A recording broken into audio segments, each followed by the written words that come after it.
Paz do Senhor, meus irmãos, pastor Arley Pires passando rápido aqui para uma meditação, uma história muito conhecida na Bíblia, a história do jovem rico, o jovem que teve um encontro com Jesus, mas que saiu pior do que ele chegou.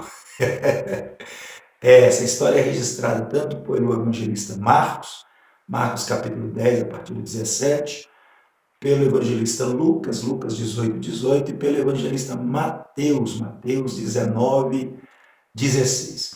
E essa história fala de que um jovem se encontra com Jesus, ele é um jovem rico, possuía muitos bens, e o Marcos nos dá um detalhe que ele chega e se ajoelha diante do Senhor Jesus, e ele diz assim: bom mestre, que bem farei para herdar a vida eterna. A primeira coisa que eu vejo aqui, um detalhe, é ele de joelhos diante de Jesus. Quem olha essa cena fala: não, que é isso, hein? Só que ele veio de joelhos diante de Jesus e saiu pior do que ele chegou. Por isso que a gente não deve julgar muitas coisas pela aparência, né? Você vê alguém de joelho, chorando, orando, a gente pensa: nossa Deus, quebrantamento. Mas, na verdade, o Senhor conhece é o coração, é a oração do coração. Às vezes a pessoa não chorou, não se ajoelhou, mas orou com sinceridade e alcança de Deus resposta. Outros se ajoelham, oram, choram, mas também é de coração. A questão que eu estou dizendo aqui do jovem, que você vê ele chegando numa postura, mas na verdade o coração dele falava outra coisa. Ele se dobra e ele fala com o Senhor: que bem eu farei para herdar a vida eterna. Ele, como era um jovem endinheirado, acostumado a comprar tudo, né? Acostumado pelo seu dinheiro, adquirir as coisas, ele chegou: que bem eu farei, o que eu tenho que fazer? E salvação não é o que eu faço. Salvação é o que Cristo fez por nós na cruz do Calvário, morrendo, né? É o que Deus fez entregando o seu Filho para nos salvar. A minha única função é crer de todo o meu coração no sacrifício de Jesus, né? Entregar a minha vida a Ele. Então não é o que eu faço, não é os meus méritos, não é que eu compro, não é minha penitência, as minhas orações, os meus jejuns, não. É o que Cristo fez, é a graça de Deus. Ele já chegou querendo fazer alguma coisa. O que é que eu tenho que fazer? Que bem eu farei para herdar a vida eterna? Jesus já logo deu uma lapada nele. Por que você está me chamando bom? Chamando de bom? Tem um que é bom e que é Deus. Jesus já deu uma tirada dele logo, que ele veio, aquela coisa toda, e Jesus já pôs ele no lugar dele. Mas na verdade Jesus está falando dele próprio. Ele falou: tem um que é bom e que é Deus. Ele é Deus, ele é bom. Aí ele dá uma nesse jovem, e ele falou com o jovem assim: olha, segue os mandamentos. E o jovem, o outro evangelista, o Lucas, dá um detalhe que o jovem diz assim: quais?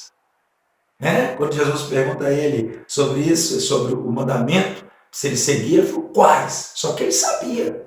Portanto, que quando Jesus citou para ele os mandamentos, ele falou: tudo isso aí eu faço desde a minha meninice. Quer dizer, ele já sabia.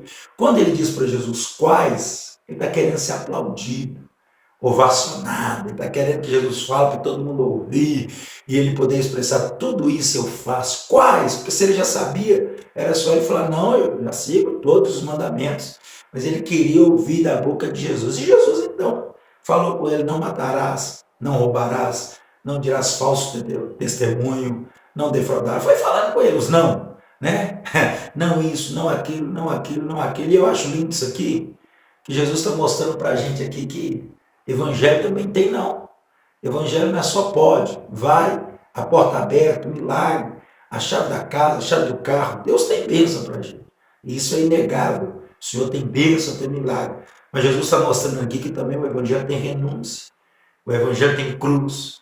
O evangelho também tem: negue-se a si mesmo, toma a sua cruz e siga-me. Quando Jesus vai falando para ele esse tanto de não matarás, não roubarás, não dirá falso testemunho. Quando Jesus está falando isso, ele está mostrando para nós que o evangelho também tem limites. A gente não faz o que quer, anda como quer, a gente é alcançado pela graça, mas a mesma graça que nos salva, ela nos capacita a viver uma vida santa, porque tem muita gente que, em nome da graça, quer viver uma vida de libertinagem, né, de qualquer maneira, aprontando, fazendo. Mas a graça. Não, irmão. A mesma graça que nos alcançou é essa graça que nos capacita a viver uma vida que glorifica o precioso nome de Jesus. Depois de muitos nãos que Jesus ensina para ele, fala com ele, né? Ele fala assim, não, tudo isso aí eu tenho feito desde a minha mocidade. Queria dizer assim, desde quando eu era menininho eu tenho obedecido isso aí, tudo isso eu tenho feito. Agora, para os irmãos entenderem, é como se fosse nos dias de hoje um jovem na igreja, que desde criança, né, como diz o outro, nasceu na igreja, está ali, é um religioso, vai na escola dominical, participa dos trabalhos, mas ele, apesar de ser alguém que estava envolvido ali, o coração dele tinha um outro ídolo, que era o seu dinheiro, que eram os seus bens, né, que era as suas fazendas, a sua herança, era um ídolo no coração dele. Ele não estava disposto a abrir mão daquilo para servir a Jesus. E apesar de estar dentro da igreja, ele estava perdido. E ele me perguntava, Senhor, o que eu tenho que fazer para herdar a vida eterna? Quer dizer, eu estou aqui dentro, eu sigo o mandamento, mas eu não sou salvo. E o que tem de gente assim, meu irmão? Às vezes está na igreja. Às vezes, como diz o outro, nasceu na igreja, cresceu na igreja, foi batizado na igreja, está ali muitos anos, mas não nasceu de novo, na verdade. Não conhece Jesus no íntimo, não está disposto a abandonar tudo para viver verdadeiramente para o Senhor. O que tem de gente assim, irmão? Perdido dentro da igreja e que precisa de um real encontro com o Senhor. Eu falo isso confessando, eu me batizei em 97 nas Atos, fui batizado, né, quando eu fui para a igreja, mas eu fui me converter de verdade em 2001, que eu nasci de novo. Num culto onde fui confrontado pelo Espírito Santo e nasci de novo e teve a minha vida transformada em 2001. Então isso aqui é muito sério. Ele estava na igreja, ele seguia os mandamentos, mas estava indo para o inferno. Quando ele falou tudo isso tenho feito, Jesus disse para ele assim, olha, ainda te falta uma coisa. Uma coisa. Quer dizer, apesar disso tudo, um dos evangelistas, acho que é o próprio Marcos, diz que Jesus o amou. Tipo assim, né? Nossa, bacana, menino. Que legal. Tipo assim, vai dar um discípulo e tanto, hein? Que bênção. Mas Jesus falou, mas ainda te falta uma coisa. Vai, pega todos os seus bens, vende eles, divide com os pobres e terás um tesouro no céu. Olha o que Jesus disse, ainda te falta uma coisa. E a minha pergunta é, o que te falta? O que me falta? Às vezes, irmãos, não é nem quesito salvação. Às vezes já é salvo. Mas tem muitas coisinhas que às vezes nos faltam para que a gente possa servir a Deus com mais temor, com mais amor, com mais pureza, com mais fidelidade, com mais tempo para o Senhor. Às vezes sempre tem uma coisinha. E a gente tem que estar de olho para que a cada dia a gente possa melhorar o Senhor. A gente possa se aprofundar em Deus, crescer no Senhor. Ele falou com aquele jovem, ainda te falta uma coisa, vende tudo quanto tens, dá aos pobres e terás um tesouro no céu. Olha, interessante que esse jovem ficou triste. Ele ficou triste. Um dos evangelistas falou que ele ficou contrariado com essa palavra de Jesus. Sabe por quê, meu irmão? Olha o que Jesus disse, terás um tesouro no céu. Ele não estava preocupado com o terás, ele queria ter agora. Ele tinha um tesouro agora. Ele não estava preocupado com o tesouro no céu. Ele queria viver o momento. E vida cristã, irmãos, ela é muito mais eternidade que momento. A gente serve a Deus, foi alcançado por Ele hoje para viver eternamente com Ele. O nosso galardão está nele. A nossa verdadeira riqueza está nele. A gente serve a Deus, mas a mente da gente já está lá na eternidade, no futuro. A nossa vida eterna. É lógico que hoje Ele nos abençoa aqui, a gente tem paz, a gente tem alegria, mesmo em meio à guerra, tem lutas, tribulações, dificuldades, mas viver em paz com o Senhor. Mas o objetivo central e principal é a eternidade com o Senhor. Ele não estava preocupado com terás, ele queria ter agora. Ele falou, para mim ter lá, eu vou ter que abrir mão de eu ter agora. Ele não abriu mão. E o que é que eu aprendo aqui, irmãos? Jesus, na verdade, não queria o dinheiro dele. Jesus não queria que ele desse dinheiro para pobre, que Jesus falou que os pobres sempre tereis convosco. Não era isso. Na verdade, o que Jesus queria, estava provando, era o coração dele. Jesus queria tirar aquele ídolo do coração dele. Queria transformar a vida dele de verdade. Para que ele aprendesse que o valor verdadeiro não eram os bens, era Jesus. A questão é que ele não possuía os bens, eram os bens que possuía ele. Ele era possuído pelos seus bens, e aquilo impedia dele alcançar, dele avançar em Deus, dele ser alcançado pelo Senhor. Então, quando Jesus confronta, é igual Deus fez com Abraão. Quando Deus pede a Abraão que lhe deu Isaac, a Bíblia diz em Hebreus 11 que o Abraão, ele ofereceu o filho. Ele matou o filho no coração, ele ofereceu.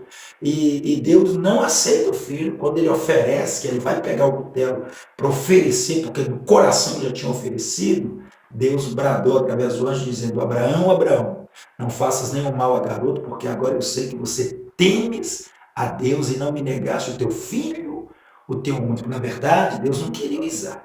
Deus queria o Abraão de volta no altar. Quando Deus pede ele para vender, para distribuir com os pobres, Deus não está querendo que ele faça aquilo na verdade. Na verdade, Jesus quer o coração dele. Ele poderia até fazer, aleluia, mas o que Jesus está querendo provar é o coração dele. E se ele faz aquilo, eu te garanto, pela Bíblia, que ele teria muito mais.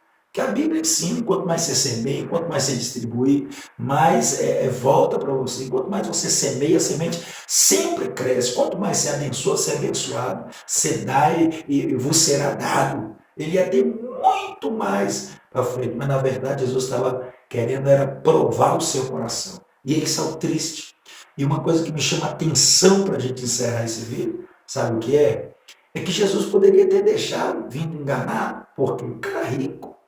O dízimo alto, podia fazer vários investimentos no ministério evangelístico de Jesus, mas Jesus não aceitou, Jesus não enganou, não deixou ele vir enganado. Jesus o confrontou. Mas ele perdeu, ele foi embora, ele já estava perdido. O confronto de Jesus foi para tentar salvá-lo. Mas Jesus estava dizendo para os irmãos entenderem outras palavras: eu prefiro confrontá-lo e perdê-lo do que ficar com ele enganado.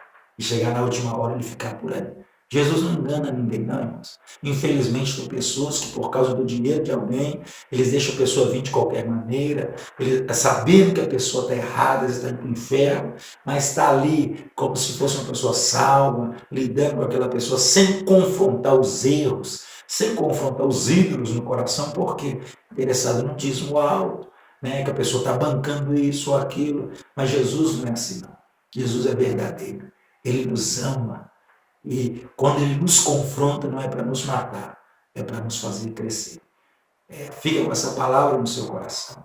A pessoa mais importante na nossa vida é o Senhor Jesus. Não é os bens, não é a casa, não é o carro, não é a família. A pessoa mais importante na nossa vida é o nosso Senhor Jesus, que nos garantiu a vida eterna com o seu sangue vertido na cruz do Calvário. Deus abençoe. Um abraço. Quero orar por você. Querido Deus, eu abençoo essa pessoa que está assistindo esse vídeo, abençoo a sua casa, seu lar, sua família, a sua parentela, com toda sorte de bênção. Eu ministro cura nessa casa, cura nessa família, nesse ministério, faz prosperar o caminho dessa pessoa. Eu abençoo todos que assistirem esse vídeo no poderoso nome do Senhor Jesus. Um abraço.